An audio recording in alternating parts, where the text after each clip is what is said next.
이스라엘을 방문했습니다. 그런데 갑자기 아내가 심장마비로 숨을 거두고 죽었습니다. 남편은 장의사를 서둘러 찾아서 시신 처리와 더불어 장례 절차를 상의합니다. 장의사는 두 가지 방법을 제시합니다. 하나는 하나님이 주신 약속의 땅 이스라엘에 묻힐 경우 축복도 받고 비용도 150달러면 충분하다는 것입니다. 또 다른 한 가지는 시신을 방부 처리해 미국으로 공수하는 방식인데 절차가 좀 번거롭고 까다롭고 비용도 5,000달러나 든다는 것이었습니다. 노인은 두 가지 방법 중 한 가지를 선택하려고 고민했습니다. 그리고 드디어 결심했습니다. 비싸더라도 미국으로 시신을 옮겨 묘지에 묻겠다는 것입니다. 당황한 장의사는 고개를 꺾뚱하여서 그 이유가 무엇인지 물어봐도 되겠습니까? 라고 이 노인에게 묻자 노인은 이렇게 말합니다. 유대 땅에 묻히면 그 옛날 어느 분처럼 자기 아내가 부활할지 모르기 때문에 그래요. 여러분들은 어떻습니까? 이 사랑하는 사람이 갑자기 세상을 떠났을 때에 부활하면 두렵습니까? 포파얀이라고 하는 동네가 있습니다. 이 포파얀이라고 하는 콜롬비아의 도시인데 부활절 행렬이 있습니다. 유네스코 문화로 등재된 것입니다. 화면이 안 뜨네요. 포파얀의 부활절 행렬입니다. 저걸 좀 찾아가지고 몇 개 더 보여주면 좋겠어요. 스페인의 식민지 시대부터 시작되어서 무려 452년 동안에 행했던 콜롬비아의 오랜 전통 가운데 하나입니다. 저 행사는 무려 5일간 진행되는데 부활절 전주에 화요일부터 토요일까지 저녁 8시에서 11시 사이에 행렬이 펼쳐집니다. 저 행렬은 해발 1737m에 위치한 포파야시에서 무려 2km 이르는 길을 따라서 행렬이 진행됩니다. 저 행렬을 준비하는 데에 들리는 기간은 1년이 걸립니다. 그러니까 올해 부활절이 끝나면 내년 부활절을 위해서 또 저 포파 부활 행렬을 준비한다는 겁니다. 1년을 준비합니다. 1983년 포파얀에 지진이 발생했는데 도시가 많이 파괴되었는데도 불구하고 시민들은 지진이 발생했음에도 불구하고 저 행렬을 멈추지 않았습니다. 저 행렬은 사회적 결속과 정체성을 강화시키고 생활 방식과 언어, 맛, 향, 심지어 정서까지도 똘똘 뭉치게 하는 큰 역할을 감당합니다. 그래서 이 콜롬비아에 있는 많은 다민족들, 다양한 배경을 가진 사람들이 무엇으로 뭉치냐면 우리 모두는 제단 아래에서 평등하다. 모든 사람들은 종교, 비종교, 개신교, 카톨릭, 무신교 이런 것과 상관없이 저 부활절 행사의 행렬에 참여하는 모든 사람들은 동등하다. 평등하다. 그렇게 하면서 삶과 기쁨과 인내와 존중을 함께 나눕니다. 452년이 넘은 부활절 행렬 전통은 그래서 유네스코 무형유산으로 등재되는데 놀랍게도 저 행렬을 통하여서 중요한 것은 공익과 즐거움 그리고 공동체의 정체성 강화를 위해서 아주 중요한 행사로 자리매김되어 있다는 겁니다. 지금 코로나 시대에 뉴노멀이라고 새로운 가치 기준을 지금 만들어야 되는 이 시대에 중요한 요구가 뭐냐면 공공성과 공동체성입니다. 근데 이미 이 부활절 행사를 통하여서 콜롬비아에 있는 포페라이라고 하는 도시에서는 공공성과 공동체성을 위해서 저런 행렬을 하고 있다는 겁니다. 부활은 형식적인 행사가 아니라 부활은 내 삶을 관통하고 나뿐만 아니라 지역에 있는 모든 사람들과 함께 공동체성을 회복하는 겁니다. 부활은 사랑하는 나사로, 오늘 본문은 나사로지만은 그 누군가입니다. 그 누군가의 죽음으로부터 시작됩니다. 그러나 그 죽음은 분명히 목적이 있습니다. 요한복음 11장 4절에 보면 하나님의 영광을 위하여 하나님의 아들이 이로 말미암아 영광을 받게 하려 합니다 라고 분명히 이 죽음에 대한 예수님의 해석이 나와 있습니다. 죽음은 슬픔입니다. 예수님도 친구 나사렛의 무덤에서 눈물을 흘리셨다고 11장 35절에 말씀하고 있습니다. 하지만 예수님은 부활이고 생명이십니다. 따라서 죽음 때문에 부활의 약속을 잊어버리면 안 됩니다. 지금 예수님을 믿으면 부활은 현재성입니다. 지금 예수님을 믿으면 죽어도 살겠고 살아서 믿으면 영원히 죽지 않습니다. 그런데 우리는 안타깝게도 스스로 부활의 현재성을 의심하고 장벽을 쌓아두고 있습니다. 예수님께서 오늘 본문 39절에 돌 옮겨 놓으라 라고 말씀하셨지만 마르다는 뭐라고 얘기합니까? 죽은 지가 나흘이 되었음에 벌써 냄새가 납니다. 네가 나를 믿느냐? 믿나이다 라고 얘기하고서는 그러면 돌을 옮겨놔. 내가 저를 살릴 수 있어, 저를 구할할 수 있어 라고 예스하면 되는 데에 여전히 내 생각과 내 경험과 문화적인 특성을 내세우면서 저 돌을 옮길 수 없다는 겁니다. 옮기면 냄새가 난다는 겁니다. 오늘 사랑하는 여러분들, 부활의 현재성을 믿으셔야 됩니다. 아멘. 여러분이 지금 예수님을 믿습니까? 아멘. 죽어도 좋습니다. 아멘. 살아서 주님의 영광 더 많이 나타나면 그것이 바로 하나님의 기쁨 되는 겁니다. 아멘. 그렇다고 하면 우리는 부활의 현재성을 어떻게 받아들여야 됩니까? 첫째는 예수님의 말씀을 지금 믿어야 됩니다. 아멘. 1913년에 우간다에 독재자 이디 아민이 있습니다. 저 사람입니다. 8년간 집권하는 동안에 무려 30만 명을 살해합니다. 그래서 아프리카에 히틀러라고 하는 별명이 있습니다. 그 당시에 우간다에서 가장 큰 교회 담임이었던 키파 셈바디라고 하는 목사님이 있었습니다. 어느 날 암살당이 부활절 아침 교회에 쳐들어와서 목사님을 죽이려고 총을 겨눕니다. 그러자 목사님은 웃으면서 이렇게 말씀합니다. 내가 잠깐 기도할 텐데 어차피 지금 죽을 몫은 기도할 수 있도록 시간을 주시오. 그 다음에 죽이시지요. 했습니다. 암살자는 그 기도하는데 몇 분 걸립니까? 그래서 그렇게 기도하시라고 키파 셈바디 목사님이 기도합니다. 여기 이 사람들은 자기가 무엇을 하고 있는지를 모르고 있습니다. 불쌍히 여기시고 이 죄를 용서해 주옵소서. 아멘. 이렇게 기도했습니다. 그랬더니만 암살단이 목사님한테 이렇게 말합니다. 기도해줘서 고맙습니다. 그리고는 그냥 가버렸습니다.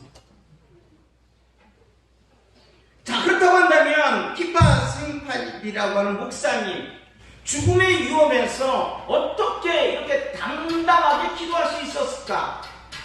물어봤습니다. 죽음의 위험에서, 촛불이 앞에서 어떻게 웃으면서 기도할 수 있었습니까? 그랬더니 키파 셈파디 목사님이 이렇게 말합니다. 지금 금방 죽는다고 하지만 아무 두려움도 없었습니다. 왜? 부활절 아침이니까. 잘 들으셔야 됩니다. 지금 부활 예배 드리려고 하는데 자기를 죽이려고 왔습니다. 근데 당당하게 하나님 앞에 기도했는데 왜? 부활절이니까. 지금 예수님의 부활에 대해서 증거하고 부활식을 하고 충만해 있는 시간이라 죽음에 대한 문제가 조금도 꺼려껴지지 않았습니다. 내가 지금 부활 말씀을 전하는데 죽음의 위험 앞에서 비굴하면 많은 성도들한테 부활의 예수님이 가짜가 되는 거 아닙니까? 여러분들 코로나 또는 기타 어떤 위험도 늘 우리 세상에 산재되어 있습니다. 여러분 코로나 때문에 죽는 사람보다는 교통사고로 죽는 사람이 더 많고 자살하는 사람이 더 많고 이 모양 저 모양으로 어쨌든 우리는 죽습니다. 그런데 부활의 예수님을 믿는다고 한다면 우리는 굳이 죽음 앞에 비굴할 이유가 없습니다. 27절에 보면 예수님은 세상에 오신 하나님의 아들이신지를 내가 믿나이다. 마르다의 고백입니다. 이 마르다의 고백이 오늘 우리의 고백이 되어야 됩니다. 나는 예수님을 믿습니다. 본문 42절에 보면은 항상 내 말을 들으시는 줄을 내가 알았나이다. 그러나 이 말씀하오는 것은 둘러싼 무리를 위함이니 곧 아버지께서 나를 보내신 것을 그들로 믿게 하려 함이니이다. 믿게 하려 함이라. 마르다는 분명히 27절에 말씀합니다. 예수님은 그리스도시고 하나님의 아들이신 줄을 믿습니다. 하지만 안타까운 건 뭡니까? 29절에 나사로가 죽은 지 나흘이 되어 냄새가 납니다. 냄새가 난다는 것. 마르다는 죽음이라고 하는 상황에서 무덤에 돌을 옮겨 놓아서는 안 된다는 겁니다. 소용이 없다는 겁니다. 이미 죽은 지가 며칠 됐다는 겁니까? 나흘이 됐다는 겁니다. 내 생각입니다. 문화적인 습관이 그렇다는 겁니다. 따라서 마르다의 이 말은 뭡니까? 말로만 믿는 말쟁이 기독교인이라는 겁니다. 오늘 사랑하는 여러분들, 말로만 믿지 마시고 생활 속에서 믿음으로 살아갈 수 있기를 바랍니다. 2021년 4월 1일 기준입니다. 코로나19 확진자는 전 세계 1억 2,882만 명입니다. 사망자 수는 무려 281만 명입니다. 백신 접종자들은 5억 7,792만 명입니다. 우리나라의 접종 이 속도로 보면은 11월 달까지 예상했던 사람들 다 맞지 못할 것 같습니다. 근데 그것 때문에 백신을 맞았다 안 맞았다 이것 때문에 두려워하지 않기 바랍니다. 코로나는 이미 일상생활에 우리랑 같이 살고 있는 겁니다. 조금 전에도 말씀드렸지만 코로나로 죽는 사람보다는 교통사고로 죽는 사람들이 더 많다니까요. 코로나 때문에 두려워하지 않기 바랍니다. 코로나를 우리가 경계를 해야 되지만 무시하자는 얘기는 아니지만 이것 때문에 불신이 조장되거나 사회 관계성이 깨지지 않기를 바랍니다. 더 큰 문제는 국경 없는 의사의 보고입니다. 분쟁 지역과 저개발 국가에서 의료체계의 부족과 붕괴로 수많은 사람들이 죽어가고 있다는 겁니다. 국경 없는 의사에 활동하는 사진 한 장 보여주면 저들의 보고서를 보면 얼마나 가슴이 아픈지 모릅니다. 오늘 우리는 우리의 생명 때문에 조심조심하지만 저들은 분쟁 지역에 코로나 백신 의료체계가 완전히 붕괴되어지는 지역에 들어가서 죽음의 사투를 합니다.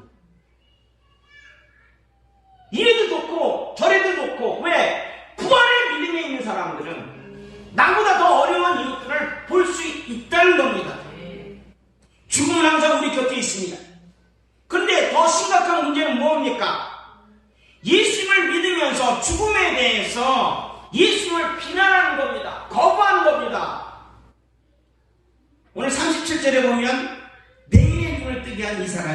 그 사람은 죽지 않게 할 수 없었더냐라고 예수님의 이 모습을 비난합니다.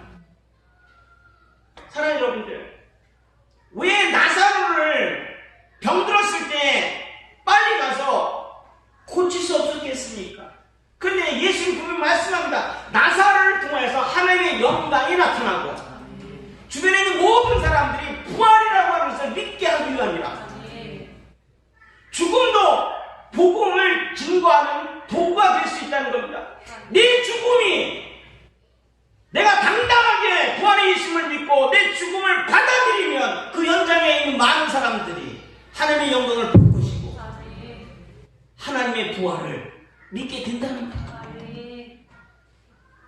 사랑하는 여러분들, 예수님을 믿든 안 믿든 사람들은 누구나 죽는 법입니다. 히브리서 9장 27절에 보면 한 번 죽는 것은 사람에게 정해진 것이다 라고 되어 있습니다. 따라서 죽음이 창조의 법칙이라고 한다면 하루를 살아도 자유와 행복을 누리며 살아가기 바랍니다.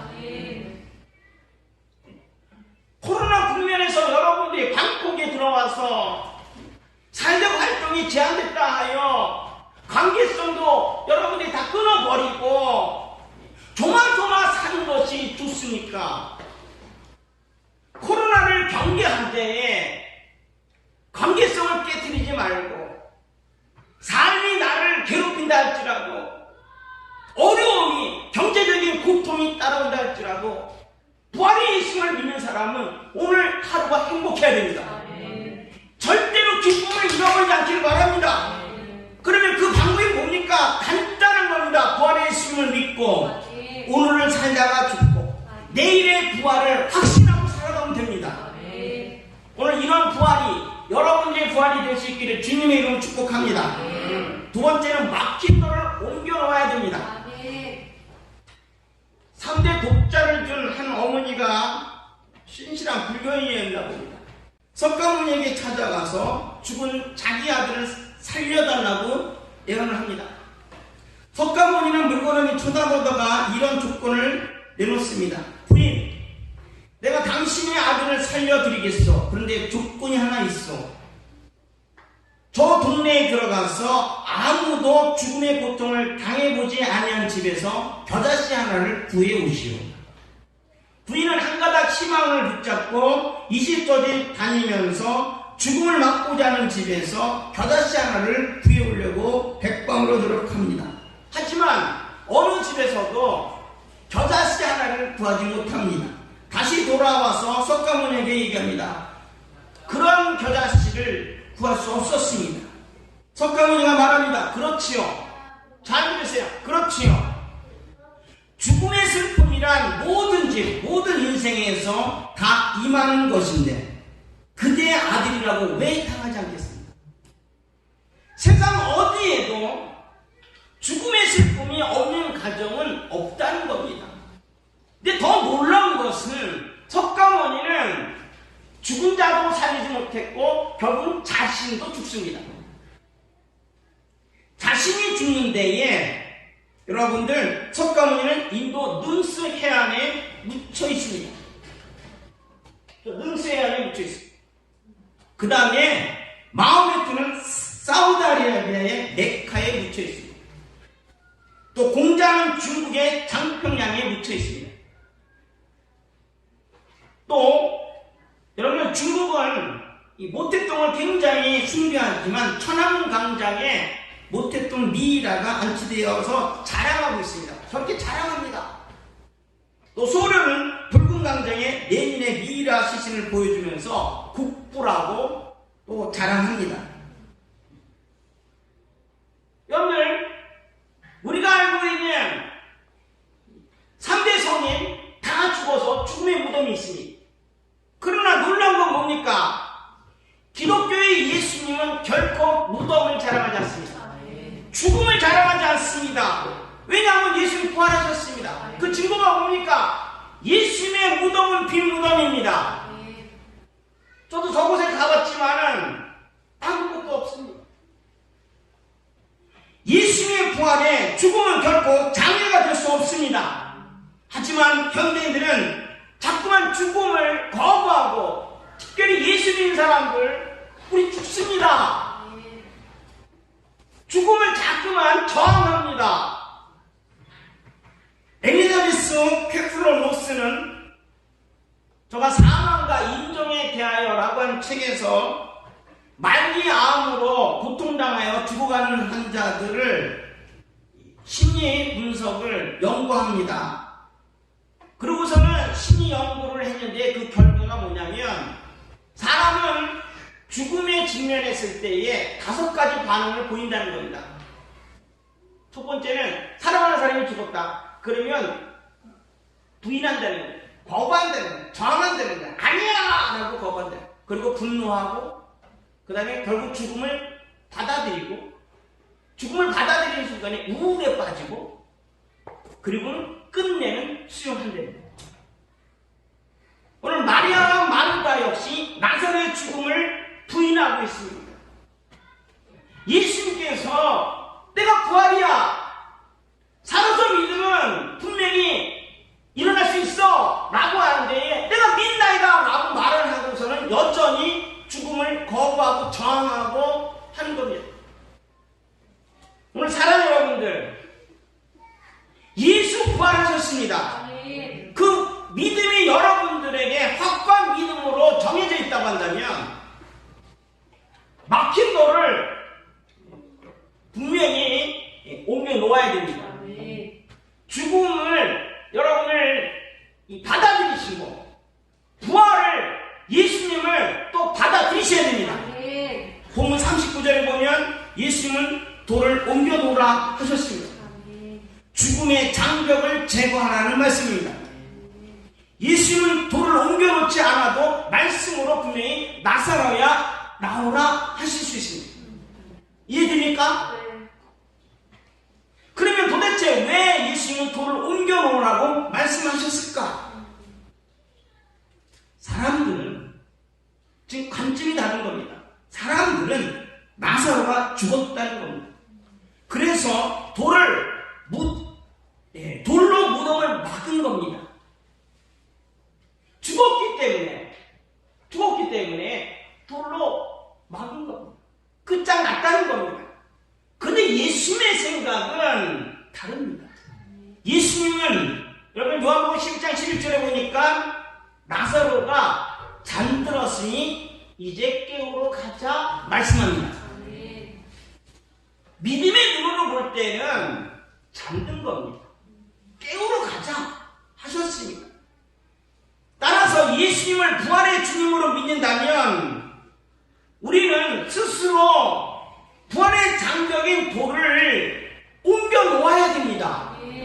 내가 예수 부활을 믿는다고 한다면 죽음 앞에 돌을 막아놨던 거 내가 옮겨내야 되는 겁니다. 결자해지를 해야 된다는 겁니다. 오늘 예수님 부활하셨음을 믿으면서 우리 이 모양 저 모양으로 이 핑계 저 핑계 이 장벽 저 장벽으로 무장하여서 예수 부활의 사건이 나한테, 우리 집안에, 우리 현실에 나타나는 것에 대해서 가장 강력하게 방해하는 게 누굽니까? 마르다입니다. 예수님을 잘 믿었다라고 하는 마르다가 방해를 하는 겁니다. 오늘 내가 예수 부활을 방해하는 사람입니까? 아니면 예수 부활의 사건의 협조자입니까? 마켓들을 옮겨놓으라고 한다면 예수! 옮겨놓으셔야 됩니다. 더군다나 여러분 잘 생각해 보셔야 됩니다. 나사로야 나오라 라고 했는데 무덤에 돌이 딱 막혔어요. 뻔한 나사로가 어떻게 나와? 이해됩니까? 뻔한 나사로가 돌로 무덤을 막으면 나올 수 없습니다. 따라서 오늘 우리는 내 스스로가 부활의 예수님을 믿는다고 하면서 말쟁이 기독교인된 내가 말씀에 행동으로 순종해야 됩니다. 파스칼은 이렇게 기도합니다. 주님, 큰 일들을 마치 작은 일처럼 하도록 도와주소서. 제가 주님의 능력으로 그 일들을 하기 때문입니다. 그리고 작은 일들을 마치 큰 일처럼 하도록 도와주소서. 제가 주님의 이름으로 그 일들을 하기 때문입니다. 작은 일이든 큰 일이든 주님의 일을 하는 겁니다. 절대로 큰 일이라고 하여 교만하지 말게 하시고 작은 일이라 하여 비굴하지 않게 해주소서. 이게 파스칼의 기도의 내용입니다. 사랑하는 여러분, 일상에서 작은 일이든 큰 일이든 여러분들의 삶에 막혀있는 장벽들을 제거하시고 부활의 명령 앞에 순종하며 나가는 우리 모두가 되기를 주님의 이름으로 축복합니다. 마지막으로 세 번째는 풀어놓아 다니게 해야 합니다. 언제나 즐거움과 기쁨으로 얼굴이 환하게 빛나는 꽃장수 할머니가 있었습니다. 어느 날 단골 손님이 할머니에게 물어봅니다. 할머니 언제나 즐거워하시는 것을 보니 할머니는 근심 걱정이 전혀 없으신가 봐요. 할머니가 대답합니다. 천만에요. 걱정 근심이 없는 사람이 어디 있나요? 내게도 고통스러운 일, 짜증나는 걱정거리가 있답니다. 그런데 어떻게 그리도 매일 즐겁게 사실 수가 있습니까? 나는 3일의 비밀을 가지고 산다오. 3일의 비밀이라뇨? 그게 무슨 뜻입니까? 할머니가 얘기합니다. 3일의 비밀이란 문제가 생길 때마다 하나님께 그 문제를 해결하시도록 맡겨드리고 조용히 3일을 기다리는 거라오. 예수님이 무덤에서 3일 만에 부활하신 것처럼 그 문제가 해결되는 데는 3일이면 족하다오.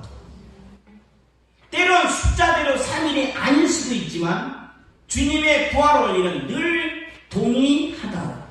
그래서 나에게는 어떤 암흑 같은 고난이 와도 3일 후면 언제나 광명이 찾아온다는 것을 알기에 하루하루 사는 것이 즐겁다. 3일의 비밀입니다. 예수 부활을 믿습니까? 죽은 권세 이기시고 우리를 구원하시려고 예수님이 부활하신 것을 믿는다면 오늘 하루의 삶이 고통스럽고 괴롭고 아프다 할지라도 이날이 지나고 3일 만에 부활하신 예수님이 내 삶의 어둠의 권세 다 무너뜨리고 승리 있게 하신다는 겁니다. 그러니까 오늘 왜 걱정합니까? 오늘 왜 쓸데없는 것에 무너집니까? 2021년 통계청에 의하면 2020년 3대 경제지표인 물가, 고용, 생산 등을 볼 때 코로나19로 국내 총생산은 마이너스 1.0%로 이것이 왜 심각하냐면 1998년 외환위기로 마이너스 5.1%로 경제성장이 극하강화된 이래로 여러분들 최저치로 첫 마이너스 성장률을 기록한 것이 바로 2020년입니다. 코로나 충격입니다. 근데 이 충격 때문에 무엇이 발생되냐면 여러 가지가 있지만 청년층 실업자의 증가가 심각하게 발생합니다. 2020년 12월 및 연간 고용 동향에 보면은 연간 취업자 수는 2019년보다 무려 21만 8천 명이 감소합니다. 자, 21만 8천 명이 감소되는데 그 중에서 30대는 16만 5천여 명이 감소합니다. 청년 실업층이 급격히 늘어나고 있다는 것은 사회 불안 요소입니다. 심각합니다. 이번에 서울과 부산의 선거에서 참패된 이후 20대가 거의 안 찍었답니다. 왜? 실업자들, 그들의 생활에 아픔이 있어서 어떤 정권을 지지하나 한다 안 한다의 문제가 아니라 이것은 두고두고 한국 사회가 해결될 문제입니다. 이거 여러분들 함께 하나님 앞에 간구해야 됩니다. 놀라운 것은 통계청에 따르면 2020년에 단 한 번도 취업을 한 적이 없는 청년 실업자는 무려 32만 명입니다. 한 번도 정규직이든 정규직이든 비정규직, 취업을 못 해본 사람. 근데 이것이 왜 심각하냐면 코로나로 인한 잃어버린 세대가 사회에 큰 문제로 발생된다는 겁니다. 잃어버린 세대. 저 말은 무슨 말이냐면 이웃나라 일본이 저것 때문에 지금도 골머리를 썩고 있습니다. 일본의 거품 경제가 1993년에서 2005년도 사이에 집중적으로 발생될 때에 그 당시 대학을 졸업하고 취업하지 못한 1970년대생을 지칭하는 말입니다. 대학을 나온 고등 인력들이 저임금 비정규직 노동자로 전락하면서 기쁨 없이 하루하루 살아가는 세대, 그게 바로 잃어버린 세대라는 뜻입니다. 이웃나라는 우리나라보다는 경제적 기반이 튼튼하기 때문에 어느 정도 버팀목이 있어서 잃어버린 세대의 충격을 그나마 흡수하고 있는데, 우리나라의 경제 구조로 한 해 동안에 32만 명이 한 번도 취업하지 못한 이 인구가 점점 30만에서 100만으로 500만으로 늘어날수록 부모 세대는 자유롭지 못하고 한국 사회는 어느 곳에 가도 기쁨과 즐거움을 볼 수 없는 시대가 올 수 있다는 겁니다. 미래를 예측하셔야 됩니다.